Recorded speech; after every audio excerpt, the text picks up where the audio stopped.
pembicaraan seorang wanita super. Saya nggak akan bilang identitasnya, tapi dari pembicaraan kalian pasti tahu, ya.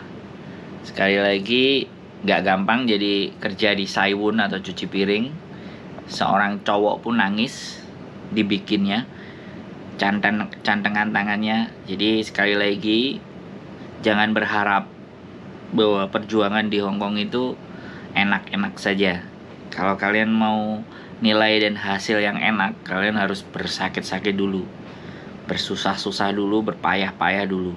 Kalau itu kalian nggak bisa, ya aku nggak bisa omong. Ini tadi yang sudah menceritakan berjuang dan persempit circle pertemanan karena tahu sendiri kondisi dianya seperti apa, kondisi statusnya juga seperti apa.